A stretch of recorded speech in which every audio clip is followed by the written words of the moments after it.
everybody. Today is January 25th, Sunday, 2:26.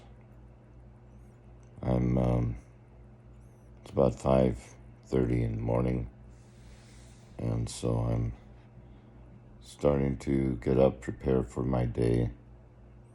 The weekends are my favorite times now because I get more freedom with my time and getting busy and getting things done. Now, I want to explain today a little bit about dialysis and what it entails and what it is. They say that part of the dialysis treatment, they call it, is art, and part of it is science. So let's talk about that. What is art? The art of dialysis and the science behind dialysis treatment. Science has to do with repetition, continual monitoring, and adjusting different variables to fit a given objective or need. So, first thing, if you're looking for something, is you got to know where to look for it. And so we start with what is called your resting blood pressure and standing blood pressure. These are variables that are intended to determine your set point, your set blood pressure. So the average person, let's say, maybe has a set point of their blood pressure is 120/80. But some people's set point could be lower or higher than that, which would mean it would be perfectly normal for them to have blood pressure below 120/80 or blood pressure above 120/80. It depends. Now, these different conditions, like with me, I have a tendency to have low blood pressure. So my normal blood pressure is maybe below 120/80. Might be something like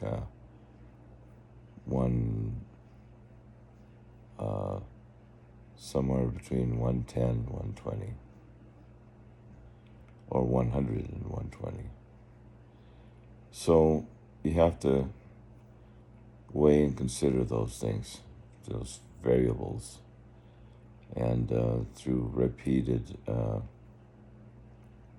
monitoring, try to find an average set point where your blood pressure tends to settle. And so my blood pressure changes is a set point, is basically a range of where blood pressure may be higher or lower, but still be within a normal range. So what does all this mean? Well, there's a science behind it, which is based on a scientific method. It's repeated effort and consistent monitoring. When it produces a given result, then that would be scientific, to identify the cause or possible causes, and not just study the effects. Symptoms could point to any number of causes, you see. And so we can't just study the symptoms and assume to know the cause that's creating the symptoms. All right.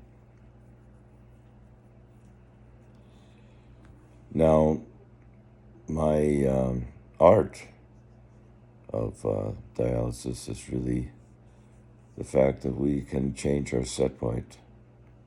You know, when I exercise, I put on muscle, and that reduces water weight in the body. So it automatically changes my set point. So your set point could be measured in terms of your blood pressure, but also could be measured in terms of your weight, your actual body weight.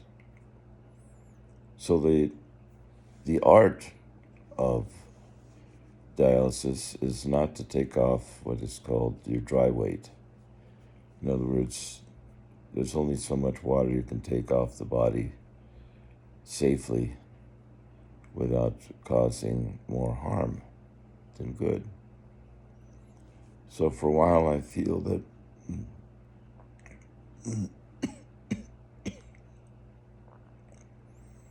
I've been, they've been taking off dry weight on my body, and the reason I know that is because I get different symptoms. My feet cramp, I get muscle contractions and cramping. My hands shake if it's really bad. Feet wobble or unstable when I stand. Things like that. Typical symptoms would be dizziness or headaches, but I don't get any of those. Tummy aches. I could pass out and not feel dizzy at all. Just start to feel fatigue is more symptomatic of my condition. So that's why I exercise, and I try to go short of, art. It really it has to do with the way you measure something and how you interpret it or evaluate things based on their measure, right? So I'm kind of normally have lower blood pressure, so I have a lower range. Anything below, let's say 180, might be too low. But I have a high tolerance, so I could go very low, blood pressure-wise, and not feel any difference or much difference at all. So you have to develop a certain sensitivity to your condition, to what it is. Art is about, in the East, they have a very artistic view of science, of health. So they measure your energy in terms of your ki or chi energy. What that means is that when you exercise in the West, you exercise to your muscles to exhaustion. In the East, you do Tai Chi, different kinds of exercise that does not test your muscles to exhaustion, meaning you don't run out of breath. You don't start panting for air, gasping for air. These are considered to be unhealthy practices in the Eastern school or art of medicine. I agree with that. I think that's unhealthy. I think that's what, pushing myself constantly, not getting sufficient sleep or time for recovery from times of exhaustion and just having chronic fatigue all the time, I think is what led to my present condition. So you have to become more aware of your body. In the East, gurus can tell when they bring their blood pressure to very low numbers or very high numbers and not do any physical harm to themselves. So you can slow down your heart rate, speed up your heart rate, and be able to have a wider range of blood pressure readings and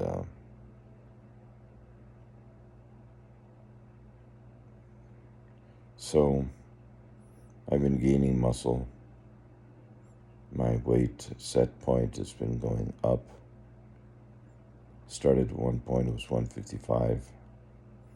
Then it became 165, and recently it's become 170. And it takes a while for this change to take place. for your body to adjust to the new set points where you're going to carry more muscle than water content in your body. Now, muscle, when you have more muscle, that helps the heart, helps the kidneys. But it's only in proportion to the amount of water weight that you have. So you have to monitor that constantly. Don't pull dry weight. Pull just the right amount. So lately, I've been having them pull less and less. Consequently, I don't get edema, which is water swelling in my feet, which is a good sign. It suggests that my kidneys are functioning better, improving their function. Now in the West, they are skeptical about that, the capacity of organs to regenerate themselves, even though we know scientifically that the whole body regenerates. It's every cell is regenerated in the body every 7 years.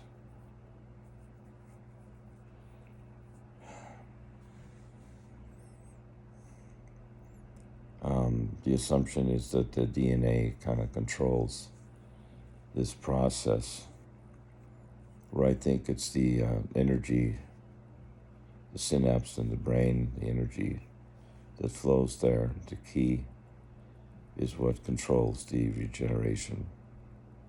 And so that can vary and change. It's not a set determined thing. It's only determined by our habits and our own disposition. So this is where we get into the artistic side, the esoteric side, if you want to call it, give it a label, and the theoretical side, which is the practical side of what we know, what we can control. Now, sometimes, I had a spike in my heart rate, afibrillation it's called, where your heart just starts to race out of control, out of rhythm, and seems to do so for no apparent reason. So there's always things outside of science that we can't explain, and you can't account for 100%. I mean, you could drop dead any minute, and no matter how well you're doing, when it's time to go, it's time to go.